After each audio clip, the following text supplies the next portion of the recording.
আলাইকুম সবাইকে। আচ্ছা মনে করো কোনো একটা প্রতিষ্ঠানে লক্ষ্য স্থির করা হলো। হ্যাঁ, এখন ওই লক্ষ্যটা যেন অর্জন করা যায় সেই জন্য পরিকল্পনা তৈরি করা হলো। এখন এই পরিকল্পনা বাস্তবায়ন করার জন্য যে কাজগুলো করা দরকার, তো সেই কাজগুলো সম্পর্কে কি অধস্তনদেরকে নির্দেশ দিতে হবে না বলো?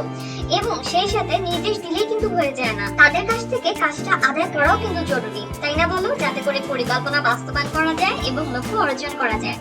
তাহলে এই ভিডিওতে নেতৃত্ব অধ্যায়ের যে টপিকটা নিয়ে আলোচনা করব সেটা এই বিষয়গুলোর সাথেই কিন্তু রিলেটেড, এবং সেটা হচ্ছে নির্দেশনা।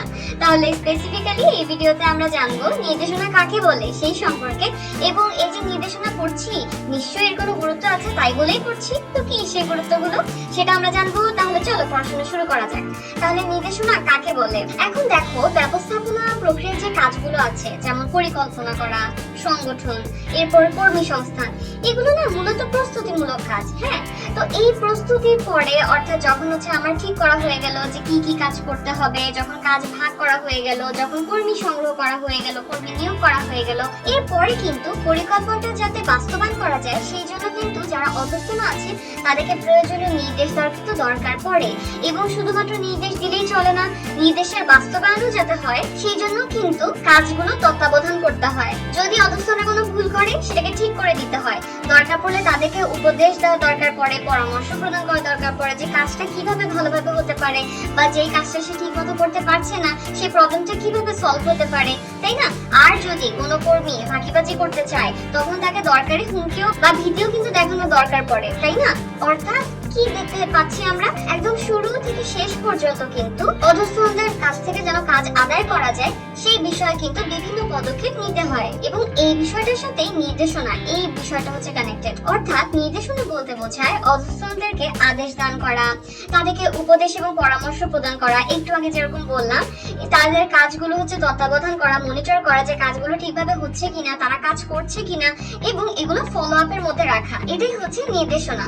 অর্থাৎ এর মাধ্যমে কিন্তু যে পরিকল্পনা গ্রহণ করা হয়েছে সেটা যাতে বাস্তবায়ন করা যায় সেই জন্য অধস্তনদেরকে আদেশ দান করা হয়। তাদের কাছ থেকে মূলত কাজ আদায় করার জন্য যত ধরনের কাজ করতে হয় সেই কাজগুলো আর কি করা হয়ে থাকে। এখন ব্যবস্থাপনার ক্ষেত্রে যদি আমরা চিন্তা করি, নির্দেশনা কিন্তু দ্বিমুখী যোগাযোগের সৃষ্টি করে। কেননা এখানে শুধুমাত্র যে আদেশ দান করবে এই বিষয়টা কিন্তু হয় না, ঊর্ধ্বতন অধস্তনকেও আদেশ দান করছে সেটা শুধুমাত্র হয় না, সেই সাথে কিন্তু অধস্তনের কাছ থেকেও তথ্য সংগ্রহ করা হয়, সে কতটুকু কাজ করছে সেই ব্যাপারেও কিন্তু জানা হয়। তার মানে এখানে দুই পক্ষই কিন্তু যোগাযোগের সাথে সম্পৃক্ত থাকে এবং এভাবে দ্বিমুখী যোগাযোগের সৃষ্টি হয়ে থাকে। এবং এই নির্দেশনা এই কাজের সাথে কিন্তু তোমার বিভিন্ন বিষয় কিন্তু জড়িত, যে আমরা দেখতে পাচ্ছি যে যোগাযোগ, তারপর হচ্ছে অনুসরণ, অধস্তন কর্তৃক পরামর্শ গ্রহণ করা এবং ঊর্ধ্বতন কর্তৃক পরামর্শ প্রদান করা ইত্যাদি বিভিন্ন বিষয় কিন্তু সম্পর্কযুক্ত। তাহলে বোঝা গেল নির্দেশনা কাকে বলে। শুধুমাত্র যদি অধস্তনকে বলে দেয় যে তুমি হচ্ছে এই এক মাসের মধ্যে তুমি 1000 পণ্য উৎপাদন করবা, হ্যাঁ, শুধুমাত্র যদি এটা বলে দেওয়া হয় তখনই কিন্তু সেটা ইনাফ থাকে না, সেই সাথে সে কি কাজটা করছে কিনা, তারপর তার কাজগুলো কি ঠিক মতো হচ্ছে কিনা, তার কাছ থেকে কাজটা আদায় করা, এই রিলেটেড যত কাজ আছে এই সব কিছুই কিন্তু দেখাশোনা করা দরকার পড়ে। এবং নির্দেশনা এই বিষয়টার সাথেই হচ্ছে যে তোমার সম্পর্কযুক্ত। তাহলে বোঝা গেল। এখন আমরা জানবো যে নির্দেশনা কেন গুরুত্বপূর্ণ, আমরা কেন নির্দেশনা সম্পর্কে জানবো। এখন আমরা পড়ছি কি ম্যানেজমেন্ট সেকেন্ড পেপার।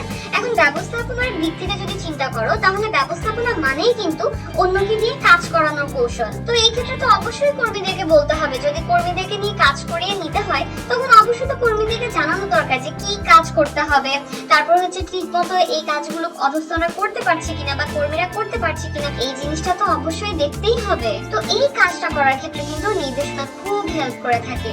তাহলে আরো কিছু স্পেসিফিক পয়েন্ট আমরা জেনে নিই যে আমাদেরকে বুঝতে হেল্প করবে এই নির্দেশনাটা কেন ইম্পর্টেন্ট। এখন হ্যাঁ, এখানে একটা কথা বলে রাখি, অনেকের মনে কিন্তু কোয়েশ্চেনটা আসতে পারে যে আপু নেতৃত্ব আর নির্দেশনা এই দুটোর মধ্যে পার্থক্য কি? পার্থক্য কিন্তু আছে। যেমন নেতৃত্ব, এখানে নেতা কি কাজ করে? নেতার কিন্তু কাজ হচ্ছে যে তার দলের যারা আছে তাদের কাজকে লক্ষ্যপথে পরিচালিত করা, ঠিক আছে? তো এর মধ্যে কিন্তু অনেক ধরনের কাজ ইনভলভড, যেটা আমরা নেতার কার্যাবলী এই টপিকটাতে আলোচনা করেছিলাম। এখানে কিন্তু পরিকল্পনা প্রণয়ন করতে হয়, এরপরও বিভিন্ন কাজ করতে হয়, যার মধ্যে একটা কাজ কাজ কিন্তু নির্দেশ দান। কিন্তু নির্দেশনার ক্ষেত্রে কিন্তু ব্যাপারটা এরকম না। নির্দেশনার বিষয়টা এই জিনিসটাই হচ্ছে যে তোমার বোঝায় যে পরিকল্পনা বাস্তবায়নের জন্য যে কাজগুলো করা দরকার সেগুলো অধস্তনদেরকে জানাতে হবে এবং তাদের কাছ থেকে কাজ আদায় করতে হবে। সেই কাজ আদায়ের জন্য মাঝে মধ্যে তাদেরকে পরামর্শ প্রদান করতে হবে, তাদেরকে ভয়ভীতি দেখাতে হবে, তাদের কাজগুলোকে তত্ত্বাবধান করতে হবে। তো এই জিনিসগুলো নিয়ে হচ্ছে নির্দেশনার কাজগুলো হচ্ছে গঠিত হয়ে থাকে। তাহলে আমি বুঝাতে পারলাম যে নেতৃত্ব আর নির্দেশনা দুটোর মধ্যে কিন্তু পার্থক্য আছে। একজন নেতার কাজ অনেক বেশি, একজন নেতাকে অনেক বেশি কাজ করতে হয়, নেতৃত্বের মধ্যে অনেকগুলো কাজ ইনক্লুডেড। কিন্তু নির্দেশনা মূলত ওই এক জিনিসই ফোকাস করে যেটা আমি বললাম। তাহলে হ্যাঁ, আবার নির্দেশনার গুরুত্বের দিকে চলে আসি। তো নির্দেশনার যে গুরুত্বগুলো আছে এগুলো পয়েন্ট আকারে আমরা জানবো। প্রথম যে পয়েন্টটা সেটা হচ্ছে পরিকল্পনাকে বাস্তবে রূপ দান। তো একটু আগে কিন্তু আমি বলেছিলামই যে পরিকল্পনা শুধুমাত্র গ্রহণ করলেই হয় না, সেই পরিকল্পনাটা বাস্তবায়নের জন্য যে কাজগুলো আছে সেগুলো কিন্তু অধস্তন থেকে নিয়ে করিয়ে নিতে হবে। এবং এই যে করিয়ে নিতে হবে এই কাজের ক্ষেত্রে কিন্তু এই নির্দেশনা অনেক বেশি হেল্প করে। অর্থাৎ নির্দেশনার মাধ্যমেই মূলত এই কাজ আদায়টা করা হয় আর কি। এখন পরিকল্পনা কাকে বলে? ভবিষ্যতে যা করা হবে তা আগে থেকেই হচ্ছে ঠিক করে রাখা। হ্যাঁ, এখন কোন একটা প্রজেক্ট সেটা কিন্তু শুধুমাত্র গ্রহণ করলেই চলবে না। ওই কার্যক্রমটা কখন এবং কিভাবে শুরু হবে, কিভাবে করতে হবে এই সম্পর্কিত প্রয়োজনীয় নির্দেশনা কিন্তু ঊর্ধ্বতন কর্তৃক অধস্তনকে প্রদান করতে হয়। এবং নির্দেশনা ছাড়া তো এটা হবেই না। তাহলে এভাবে হলো পরিকল্পনাকে বাস্তবে রূপ দান নির্দেশনা দ্বারা। তারপরে নেক্সট হচ্ছে সংগঠনের চালিকা শক্তি। এটা হচ্ছে এখন সংগঠন কাকে বলে? সংগঠন হচ্ছে প্রতিষ্ঠানে যতগুলো উপায় উপকরণাদি আছে সেই সবগুলোকে ঠিকমতো একত্রিত করার প্রক্রিয়া এবং এর মাধ্যমে কিন্তু কাজ ভাগ করা হয়, দায়িত্ব কর্তৃত্ব প্রদান করা হয়, কে কার ঊর্ধ্বতন কে কার অধস্তন এই জিনিসটা কিন্তু নির্দিষ্ট করা হয়। এবং সংগঠন কিন্তু ইঞ্জিনের মতনই হয়ে থাকে। কিন্তু এই যে সংগঠনের যে কাজগুলো হয়ে থাকে বা সংগঠনের মাধ্যমে যা যা বাস্তবায়ন বা যে যে কাজ করার দরকার পড়ে সেই কাজগুলো কিন্তু মূলত নির্দেশনা ছাড়া করা পসিবল হয় না। তো এইভাবে সংগঠনের চালিকা শক্তি হয়ে ওঠে নির্দেশনা। ওকে, নেক্সট হচ্ছে কার্যপ্রবাহ সৃষ্টি। এখন প্রতিষ্ঠানের স্বাভাবিক কার্যপ্রবাহ সৃষ্টিতেও কিন্তু নির্দেশনা খুব ইম্পর্টেন্ট। এখন পরিকল্পনার আলোকেই কিন্তু তোমার যারা ঊর্ধ্বতন থাকে তারা অধস্তনদেরকে বিভিন্ন বিষয়ে হচ্ছে আদেশ দান করে থাকেন এবং সেই সাথে নেতৃত্ব দিয়ে থাকেন এবং অধস্তনদের কাজগুলো কিন্তু তত্ত্বাবধান করে থাকেন, তাই না? তো এই যে নির্দেশনা প্রদান করা হচ্ছে এর মাধ্যমে কিন্তু নিয়মিত কাজগুলো করা হচ্ছে এবং এই যে নির্দেশনার কাজগুলো প্রতিষ্ঠানে তোমার নিয়মিত এবং স্বাভাবিকভাবেই হচ্ছে যে চালু থাকে। এই কারণে কিন্তু দেখা যায় যে প্রতিষ্ঠানে অবিরাম হচ্ছে যে তোমার কার্যপ্রবাহ জারি থাকে এবং এর ফলে এভাবেই কার্যপ্রবাহ সৃষ্টির ক্ষেত্রেও নির্দেশনার গুরুত্ব রয়েছে এবং একটা স্বাভাবিকতা বজায় থাকে। কেননা প্রতিনিয়তই তো ঊর্ধ্বতন অধস্তনদেরকে নির্দেশনা প্রদান করছে, প্রতিনিয়তই তো তাদের কাজ তত্ত্বাবধান করা হচ্ছে, তাই না বলো? তো এর ফলে যে একটা রেগুলারিটি এটাও কিন্তু নিশ্চিত করা যায়। নেক্সট হচ্ছে কর্মীবৃন্দের আচরণ নিয়ন্ত্রণ। তো নির্দেশনার মাধ্যমে শুধুমাত্র যে আদেশ দেওয়া হচ্ছে বা হচ্ছে কাজের নির্দেশ প্রদান করা হচ্ছে তা কিন্তু না, তাদের কাজগুলো তত্ত্বাবধানও কিন্তু করা হচ্ছে যে কতটুকু কাজ করছে, তারা কাজ করছে কিনা। তো এর ফলে কিন্তু কর্মীরা যেমন জেনে যায় যে তাদের কোন কাজ কখন করতে হবে, সেই সাথে কিন্তু তারা কাজে ফাঁকি দিতে পারে না, কারণ ওই যে তত্ত্বাবধান করা হচ্ছে, তো দেখা হচ্ছে, তো মনিটর করা হচ্ছে। তো এর ফলে কিন্তু অধস্তনদের আচরণ নিয়ন্ত্রণ করা যায় এবং সেই সাথে তারা কিন্তু তখন কাজে অবহেলা করতে পারে না। বুঝা গেল? তো এইভাবেই এই যে আচরণ নিয়ন্ত্রণের ক্ষেত্রেও কিন্তু নির্দেশনার গুরুত্ব রয়েছে। নেক্সট যে গুরুত্বটা সেটা হচ্ছে কর্মীদের মান এবং দক্ষতার উন্নয়ন। এখন নির্দেশনার মধ্যে তো অনেক কাজই ইনক্লুডেড বা অনেক ধরনের কাজই কিন্তু এখানে আছে। যেমন শুধুমাত্র আদেশ প্রদান করলেই হয়ে যায় না, একটু আগে যেরকম বললাম, সেই সাথে কিন্তু কাজ চলাকালে কর্মীদের যদি কোনো প্রয়োজনীয় পরামর্শ দরকার পড়ে সেটা প্রদান করা হয়, তাদের কাজগুলোকে তত্ত্বাবধান করা হয় এবং নেতৃত্ব প্রদান করা হয়, তাই না? তো এই যে তাদেরকে তাদের কাজগুলোকে তত্ত্বাবধান করা হয় এবং সেই সাথে নেতৃত্ব প্রদান করা হয়, এর ফলে কিন্তু তারা কাজ সম্পর্কে আরো জানতে পারে, তারা ওই কাজটা সম্পর্কে আরো বেশি শিখতে পারে।